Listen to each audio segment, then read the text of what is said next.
नमस्कार, स्वागत है आपका परसेंटेज श्रृंखला के लेक्चर 3 में।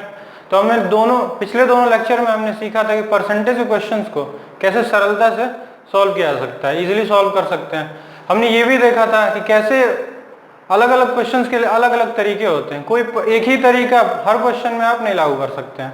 तो ये सब हमने सीखा था पिछले लेक्चर्स में। आज हम उसी श्रेणी में हम कंटिन्यू करने वाले हैं। आज भी मैं कुछ क्वेश्चंस लूंगा। तो चलिए क्वेश्चंस देखते हैं। ये सारे क्वेश्चंस आपकी स्क्रीन पर फ्लैश कर दिए जाएंगे कुछ सेकंड्स के लिए। उन्हें आप क्या कीजिएगा, नोट कर लीजिएगा और खुद से ट्राई कीजिएगा एक बार और सोल्यूशन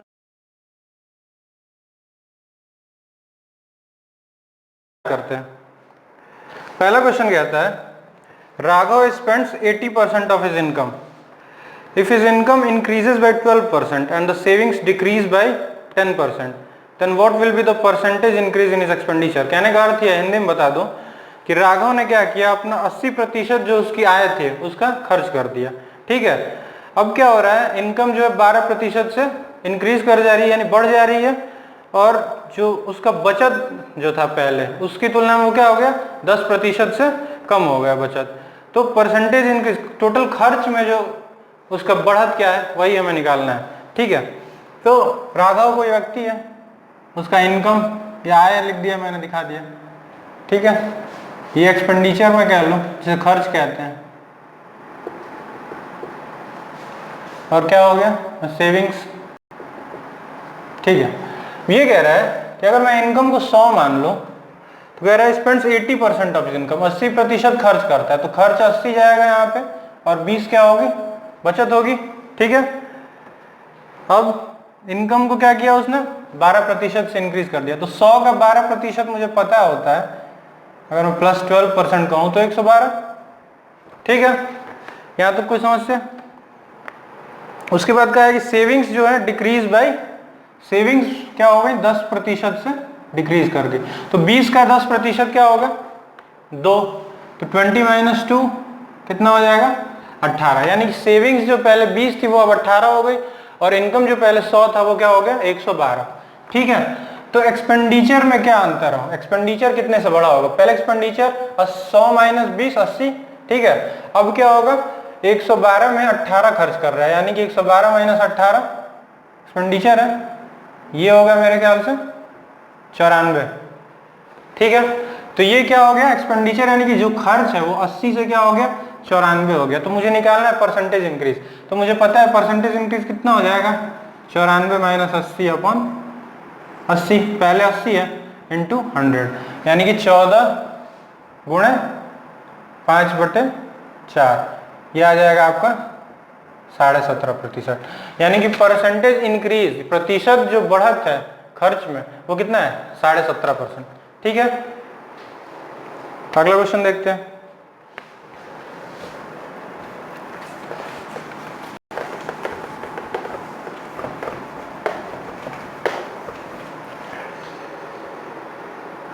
क्वेश्चन ये कहता है, एक कक्षा में 83 1/3%, यानी ये क्या है, 83 1/3% कहने का अर्थ है ये।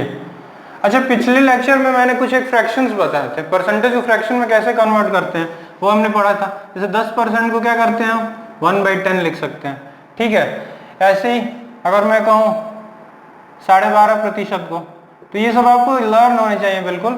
कैसे हम 12.5% देखते हैं, मैं कह सकता हूँ कि ये इसका फ्रैक्शन 1/8 आएगा। आता कहाँ से, क्या करना होता है, 100 × 1/100, यही तो करते हैं। और 12.5 को 8 टाइम्स जाएगा तो ये 1/8 आ जाता है। तो ऐसे ही क्या होता है, 1/15 1/16, ऐसे हम क्या कर सकते हैं, 1/15 को क्या लिख सकते, क्या परसेंट होता है, 62/3%। 1/16 क्या होता है, 6 होल 1/4% को हम क्या कहते हैं, 1/16 कहते हैं। ऐसे ही 1/8 देखा, 1/15 1/16, 1/14 भी हो सकता है, 1/7। ऐसे बहुत सारे फ्रैक्शंस को कैसे परसेंटेज में चेंज करना है, या फिर उसका उल्टा परसेंटेज को कैसे फ्रैक्शंस में चेंज करना है, वो हम धीरे धीरे क्वेश्चंस के अनुसार सीखते चलेंगे। ठीक है, तो यहाँ मुझे 83 1/3% दिया है, तो मुझे ये देखते ही मुझे ये समझ में आना चाहिए ये क्या है, ये कुछ नहीं है बल्कि ये क्या है, 5/6 है। ठीक है, तो ये कह रहा है कि in a class 83 whole 1/3% of the number of students are girls and the rest are boys. ठीक, यानी कि इतने जो है 83 1/3% टोटल में से क्या है, लड़कियां हैं और बाकी क्या है, लड़के हैं। यानी कि अगर मैं इसको फ्रैक्शन में चेंज कर दूं तो मैं ये स्पष्ट कह सकता हूं कि 6 टोटल अगर हैं तो 5 क्या होंगी, गर्ल्स होंगी, यानी एक क्या हो जाएगा, एक संख्या किसकी हो जाएगी, लड़का एक हो जाएगा। ठीक है, अब मैं कह रहा हूं if 60% of the number of boys and 80% of the number of girls are present, कोई क्लास चल रही है उसमें अभी उपस्थिति कितने की है, 60% of the number of boys, तो यहाँ मैंने कहा कि एक लड़का है, ठीक है, तो एक का 60% क्या हो जाएगा, 0.6, यानी बॉयज कितने प्रेजेंट हैं, 0.6। अब मैं कह सकता हूँ 80% of the number of girls are present, लड़कियां कितनी उपस्थित हैं, 80%, तो लड़कियां हैं कितनी, 5 का 80% कितना होगा, यहाँ पे मैं डिटेल में लिख देता हूँ 1 × 60%, ठीक, तो ये आ जाएगा 0.6। और ये इससे घबराना नहीं है कि ये 0.6 में आ गया, उससे मतलब नहीं है, मैंने एक ही तो माना है, तो एक के अनुसार आएगा, जरूरी नहीं है एक लड़का हो, 2 होंगे 3 होंगे, ऐसे इंटीजर में आने थे तो उसके अनुसार ये बॉयज नंबर चेंज होगा। ठीक है, तो 5 × अगर मैं इसको लिखूं, अभी कितने उपस्थित हैं 80%, यानी ये 4 हो जाएगा। ठीक है, अब ये पूछ रहा है then what percentage of total number of students in the class is absent, तो एब्सेंट कितने हैं, तो मैंने देखा प्रेजेंट कितने हैं, टोटल कितने थे 6, प्रेजेंट कितने हैं 4 और 0.6, यही तो प्रेजेंट है 4.6, यानी 6 में से अगर मैं 4.6 घटा दूं तो कितना आ गया 1.4 जो स्टूडेंट्स हैं वो क्या है, एब्सेंट है, तो टोटल में कितने एब्सेंट हो जाएंगे 6 × 100। ठीक है, इसको मैं सॉल्व कर लूंगा तो ये मेरा क्या आ जाएगा, तो ये आ जाएगा 323 1/3%। ठीक है, यहाँ से आप देखेंगे तो 70/3 को मैं ये लिख सकता हूँ परसेंट में। ठीक है, तो ये क्वेश्चन क्लियर हो रहे हैं। चलिए आगे बढ़ते हैं, एक बार आप खुद से ट्राई कीजिएगा, ठीक, और उसके बाद ये वाला तरीका देखिएगा, कहाँ आपसे प्रोसेस लंबा हो जा रहा था, और उसके बाद ये वाला तरीका ट्राई करेंगे तो देखिए कितने आसानी से प्रश्न हम हल कर पा रहे होंगे। ठीक, तीसरा क्वेश्चन लेते हैं।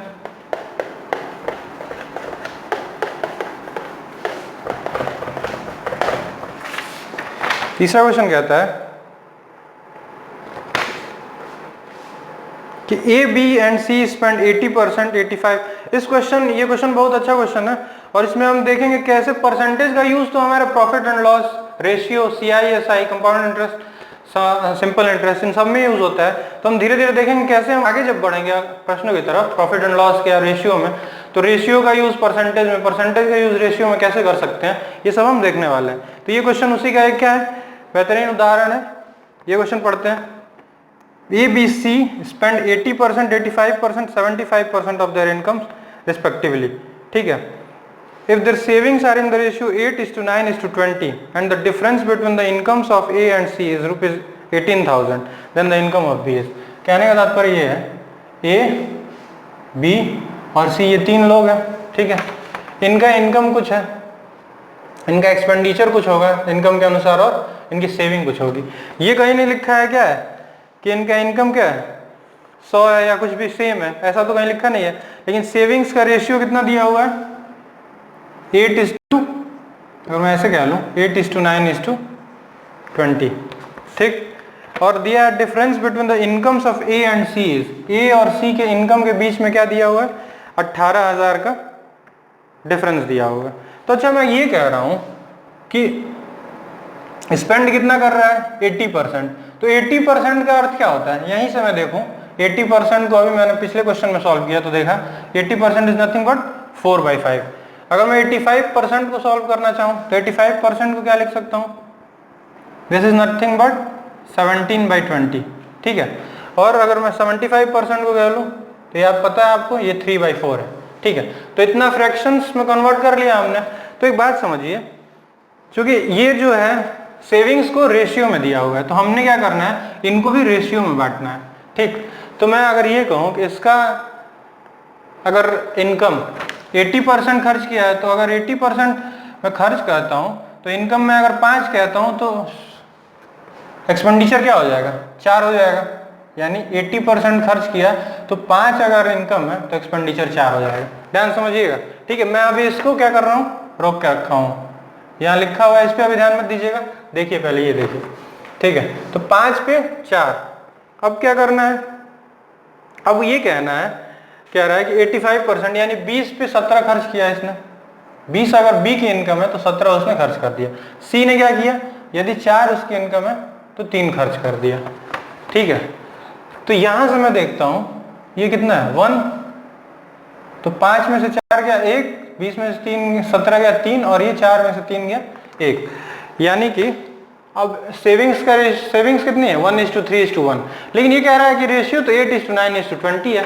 यानी कि मुझे क्या करना पड़ेगा, इसको क्या करना पड़ेगा, 8:9:20 करने के लिए मुझे क्या चाहिए, इसको 8 से मल्टीप्लाई करना पड़ेगा। यानी 8 से मल्टीप्लाई करने के लिए मैं इन तीनों को 8 से मल्टीप्लाई करूंगा।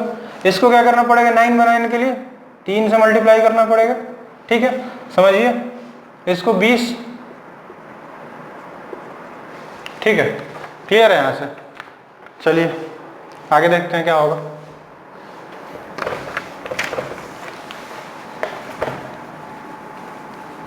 अब मैं अगर मैं मल्टीप्लाई कर लूं सबको तो मैं यहां लिख सकता हूं ऐसे, 8 5 जा 40,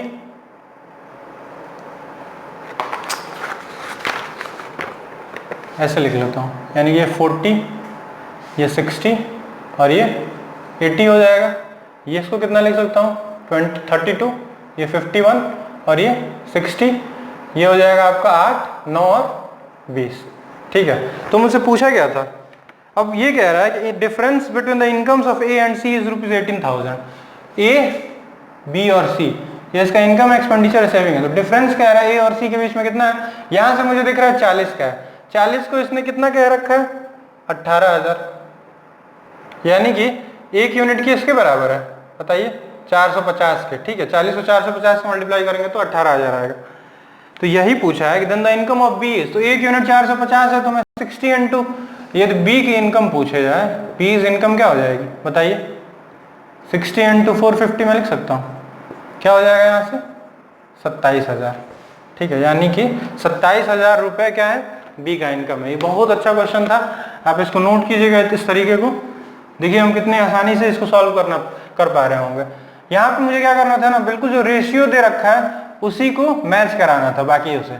ठीक है, तो एक बार अगर मैं 8 से मल्टीप्लाई सेविंग को करता हूँ तो यानी कि एक्सपेंडिचर और इनकम को भी करना पड़ेगा। यहाँ पे 3 से कर रहा हूँ तो तीनों को करना पड़ेगा, यहाँ पे 20।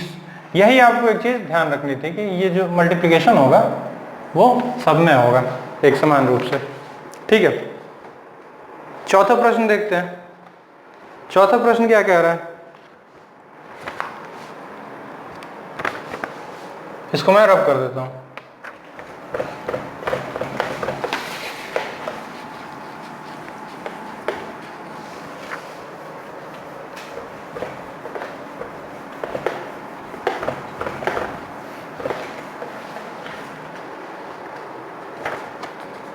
चौथा प्रश्न कहता है कि Monika spends 72% of her income. Income का क्या कर रही है मोनिका, यानी मोनिका का अगर इनकम में मान लो ये एक्सपेंडिचर और ये सेविंग, तो मोनिका का इनकम क्या है, मान लिया मैंने 100 है तो 72% इसने क्या कर दिया खर्च कर दिया, यानी 28% बचा रही होगी। ठीक है, if her income increases by 20%, वही सेम क्वेश्चन था, एक बार देखते हैं। इनकम क्या हो गया 100 से 20% इंक्रीज करने का मतलब 120 हो गया।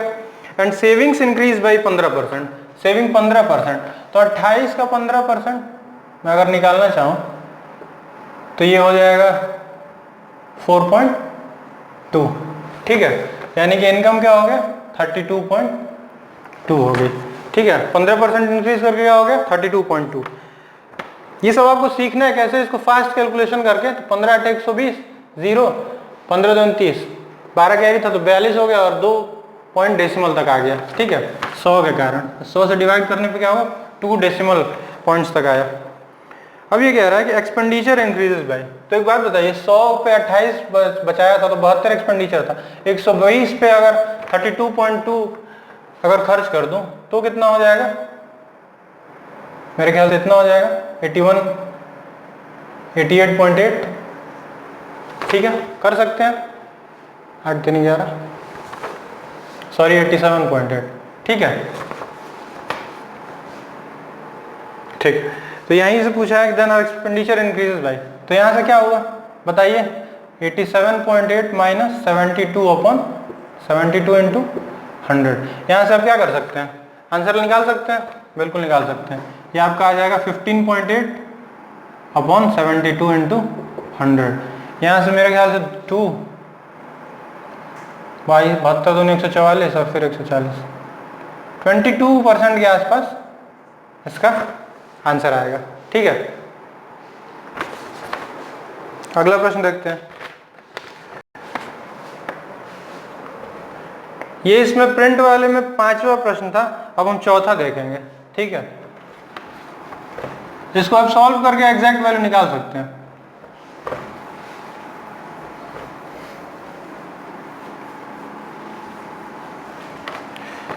चौथा प्रश्न ये कह रहा है कि किसी एग्जामिनेशन में, एक सेकंड,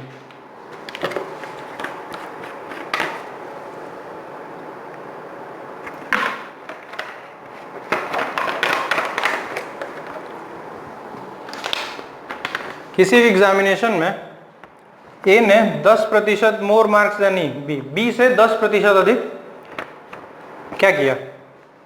मैं अगर ऐसे कहना चाहूँ इसको, जैसे मैंने ए और बी लिख लिया, ठीक है, तो 10% का मैंने मुझे पता है 1/10, यानी कि अगर कह रहा है कि A obtain 10% more marks than B, यानी कि बी को अगर 10 मिले होंगे तो इसको क्या मिला होगा, 10 + 1 11 ए को मिला होगा, तभी तो इसका अर्थ यही हुआ ना। 10% अधिक पाने का मतलब क्या है, 10 पे 1, यानी अगर बी को मैं 10 कह लूं तो ए को कितना मिला होगा, 11 नंबर। ठीक है, अब कह रहा B obtain 20% more marks than C, C से कितना अधिक, तो 20% का अर्थ क्या होता है 1/5, यानी कि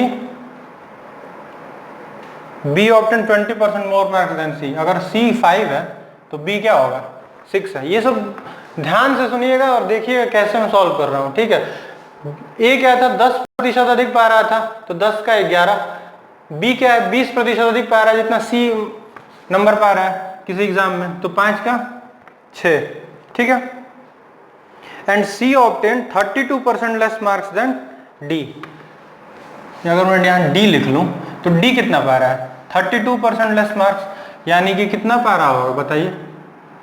अगर इसको मैं 100 मानूं सी को, तो डी ने सी ऑब्टेन कर रहा है 32% लेस, यानी कि अगर इसको डी को मैं 100 मान लूं तो यहाँ से मुझे पता चल जाएगा ये कितना, इसका 32% कम, यानी कि 68 नंबर पा रहा होगा। डी 100 तो सी ने कितना ऑब्टेन किया 68।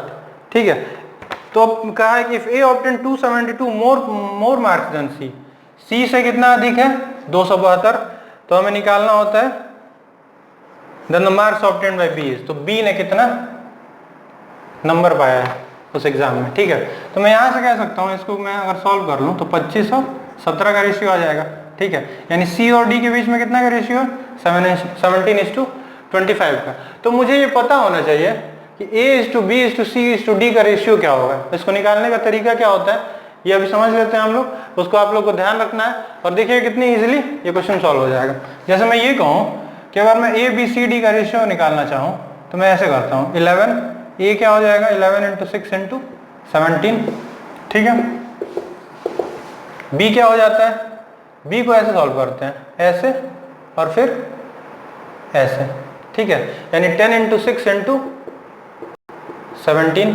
ठीक, अगर मैं सी की बात करूं तो सी को कैसे सॉल्व कर सकता हूं मैं, सी को सॉल्व करने के लिए ये तरीका होता है, यानी कि 10 × 5 × 17, ये एक प्रोसेस है रेशियो निकालने का। ठीक है, और इसको करना चाहूँ अगर मैं तो कैसे होगा, इसको और फिर इसको डी निकालने के लिए, यानी कि 10 × 5 × 25, ये हमारा क्या हो गया A:B:C:D का रेशियो है।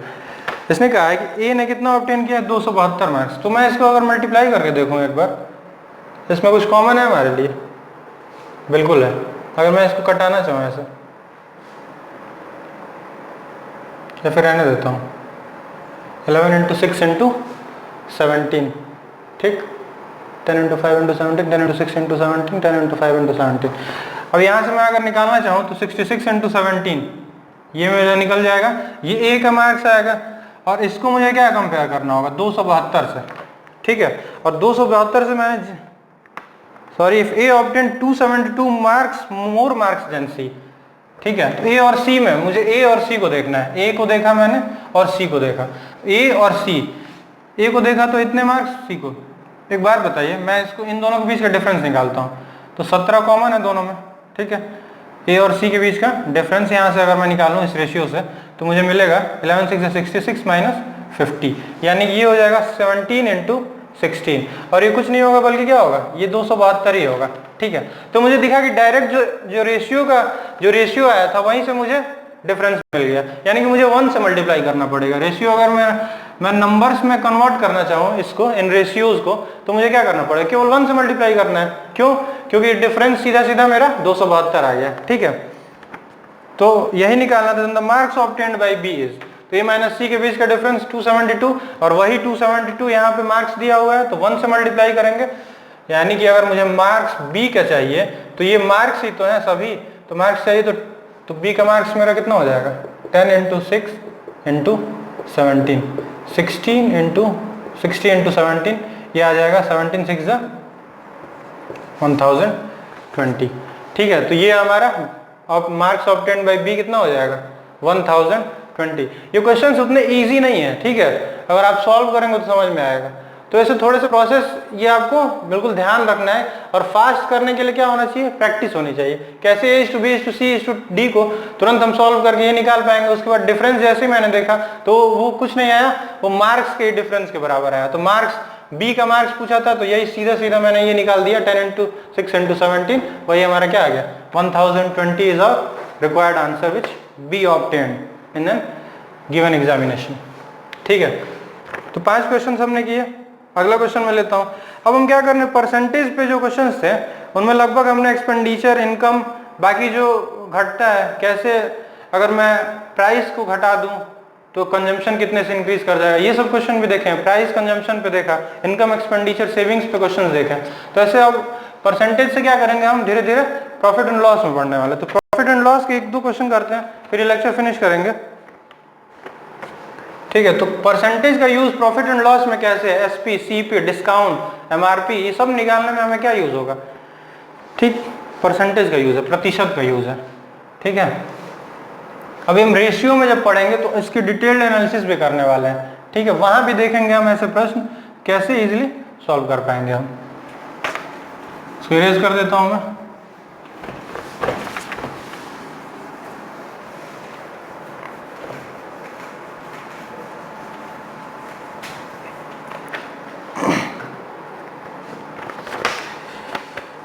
प्रश्न कहता है, while selling a businessman, while selling यानी कि कुछ खरीद के कुछ बेच रहा है कोई बिजनेसमैन, तो allows 40% discount on the market price. Market price हमारा क्या होता है, एमआरपी। एमआरपी यानी कि अंकित मूल्य। अंकित मूल्य यानी कि जो कि मूल्य जो छपा हुआ होता है किसी भी सामग्री पे, किसी भी वस्तु पे जो अंकित मूल्य होती है, यानी जो हमें दिखती है कि जैसे मैगी खरीद रहे हैं 12 रुपए की एक पीस, तो वो क्या है हमारा। अब वो दुकानदार पे डिपेंड करता है कि वो 11 में देता है कि 11.5 में देता है कि 12 में देता है कि 10 में देता है, ठीक है। तो वो हम दूसरा देखेंगे, तो वहां से हमें पता चल जाता है कि वो एमआरपी है, यानी कि अंकित मूल्य है, ठीक। अब उसने क्या किया, allows 40% discount on the market price and there is a loss of 30% if it is sold at the market price, profit percent will be. यानी कि अगर एमआरपी की बात कर लूं मैं, तो अगर मैं एमआरपी को, डिस्काउंट हमेशा क्या करते हैं, डिस्काउंट जो होता है वो क्या होता है, हमेशा एमआरपी पे यानी कि अंकित मूल्य पे कैलकुलेट किया जाता है। तो अगर मैं एमआरपी को 100 मान लूं, तो ये कह रहा है, तो सेलिंग प्राइस क्या हो जाएगी, 40% का डिस्काउंट देना है तो 60, ठीक है। अब ये कह रहा है कि and there is a loss of 30% if it is sold at the market price, ठीक। सेलिंग प्राइस अब कितनी है, 60 है। अब मैं ये कहूं कि अगर 100 पे ही बेच देता तो भी क्या हो जाता,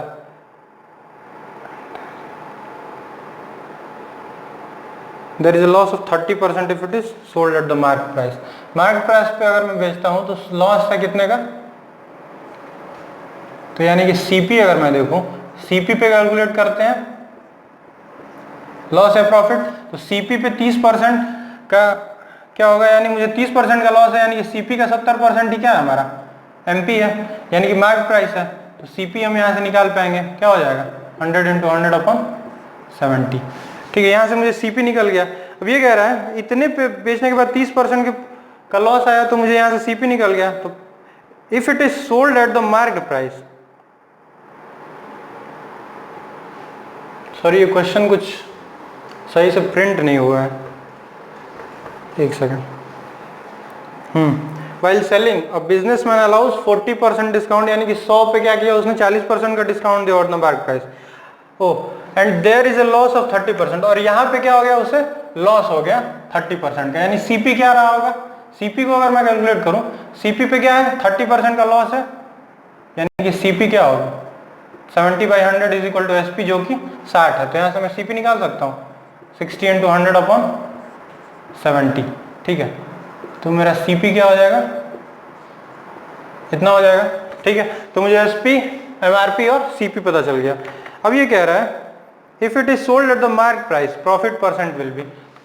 अब ये कह रहा है ना कि एमआरपी पे ही बेच देता, अभी क्या था कि 40% का डिस्काउंट देके बेच रहा है, इसकी सीपी यहां से मैंने कैलकुलेट कर दी। अब कह रहा है कि प्रॉफिट निकालो जब एमआरपी पे ही बेच दिया हो, यानी कि 100 रुपए पर डिस्काउंट ना देके 100 रुपए पे ही बेच दिया हो, तो कैसे निकालेंगे आप। तो मुझे सीपी पता चल गया, तो मुझे सीपी जब पता चल गया, और एसपी अब नया एसपी कितना है, न्यू एसपी क्या है, न्यू एसपी है हमारा 100, ठीक है। क्योंकि अब क्या कह रहा है डिस्काउंट ना देके बिल्कुल एमआरपी पे ही बेच दे, तो न्यू एसपी इतना हो गया। सीपी मेरा क्या है 60 × 100/70, तो यहाँ से मैं निकाल लूंगा 600/7। तो मैं अगर सॉल्व करना चाहूँ, ये मुझे दिख रहा है क्लियरली 100 से कम है, तो प्रॉफिट होने वाला है, यानी कि एसपी क्या है सीपी से अधिक है। तो प्रॉफिट परसेंट कैसे निकाल पाऊंगा, प्रॉफिट परसेंट निकालने के लिए मुझे क्या करना पड़ेगा 100 - 600/7/600/7, यानी कि SP minus CP upon CP. तो ये 700 - 600 100/600, ये इंटू 100 है, यानी कि 1/6, ये हो जाएगा हमारा 16 होल 2/3%, ठीक है। यानी प्रॉफिट कितना होगा, जब उसने एमआरपी पे बिना डिस्काउंट दिए बेच दिया, तो हमारा प्रॉफिट क्या आ गया 16 होल 2/3%, ठीक है। मैं इसको सही करा दूंगा, थोड़ा सा कॉमा वगैरह का मिस्टेक है, इसमें सही हो जाएगा तो आपको क्लियर हो जाएगा, ठीक। अगला प्रश्न लेते हैं।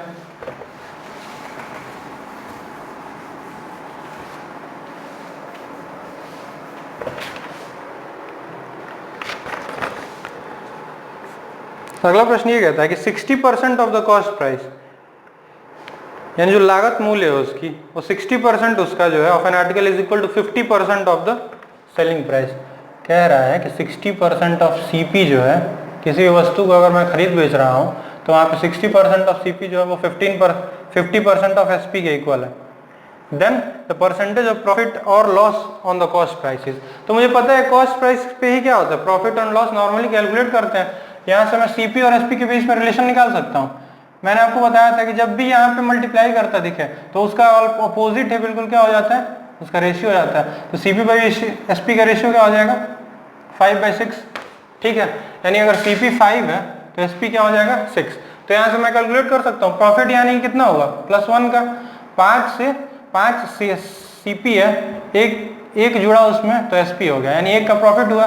तो मैं ये कह सकता हूँ परसेंटेज प्रॉफिट क्या हो गया यहाँ से 1/5 × 100 इज इक्वल टू 20%। इजिली मैं सॉल्व कर सकता था, ठीक है। चलिए अगला प्रश्न लेते हैं।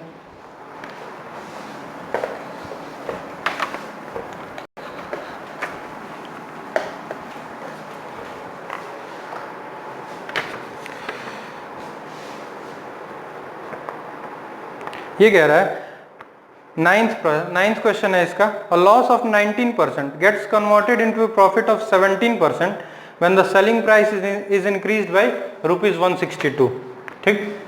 यानी कि पहले मुझे क्या हो रहा था लॉस, अगर मैं 100% क्या करूं सीपी मान लूं, ठीक है। क्योंकि सीपी को 100% मानने का अर्थ क्या होता है, सीपी को 100% मानने का केवल इतना तात्पर्य है कि मुझे प्रॉफिट और लॉस सीपी पे कैलकुलेट करना होता है। इसलिए मैं बेस वैल्यू क्या मानता हूँ 100%, और बेस वैल्यू यहाँ पे क्या होती है कॉस्ट प्राइस, यानी कि सीपी। तो वही मेरा क्या हो गया 100% मैंने उसे माना। तो यहाँ कह रहा है देख ऐसे, इस क्वेश्चन को, ये अच्छा क्वेश्चन है, a loss of 19% gets converted into a profit of 17%। यानी अगर मैं इस पे लॉस निकालना चाहूँ 19% का, तो मैं यहाँ से लिख सकता हूँ कि एसपी रहा होगा 81%। ठीक है, ध्यान दीजिएगा, तो 81% यहाँ पे मैंने लिख लिया। अब ये कह रहा है gets converted into a profit of 17%। अगर मैं 100% पे प्रॉफिट 17% का लाऊं तो ये 117% हो जाएगा, यानी कि 117% हो गया। कब हुआ ये देखते हैं। When the selling price is increased by 162, समझ रहे हैं, यानी कि पहले क्या था, जब जैसे पहले मैंने क्या किया कि 19% के लॉस पे बेच दिया, यानी कि 81% पे मैंने बेच दिया। लेकिन अब मैं क्या कर रहा हूँ, इसके सेलिंग प्राइस को जो कि 81% थे उसमें क्या कर दिया मैंने, 162 रुपये जैसे ही जोड़ा, वो क्या हुआ, वो सीपी जो 19% का मुझे हानि दे रही थी, वो खरीदारी या जो मैंने बिजनेस किया उसमें क्या हुआ, मुझे 17% का लाभ होने लगा। तो यानी कि ये जो है 81% प्लस 162 जैसे मैंने किया वो किसके इक्वल है, 117% के। ठीक है, ये एक तरीका है जो आपको ध्यान रखना है, इससे क्वेश्चन क्या हो जाएंगे, इजी हो जाएंगे। मुझे कुछ नहीं करना था, मुझे किसी वैल्यू की जरूरत नहीं है, मुझे क्या करना है, परसेंटेज में ही, परसेंटेज का खेल है बिल्कुल, प्रॉफिट एंड लॉस उसी में करना है। अब मैं क्या करता हूँ, 117% से क्या किया मैंने, 81% को घटाया, तो आ गया आंसर मेरा 162। ये कितना हो जाएगा, 19 और ये आ जाएगा 19 17 36% क्या हो जाएगा, 162 के इक्वल। तो मुझे निकालना क्या था, कॉस्ट प्राइस। यहाँ से मैं 100%, यानी क्या हो जाएगा 162 इंटू 100/36। ठीक है, यहाँ से मैं सॉल्व करूँ, अगर 18 2 36, 18 9 162 50, तो ये 450 रुपये इसका क्या आ जाएगा, this will be the CP. ठीक है, तो 9th क्वेश्चन हो गया हमारा। 10th करते हैं।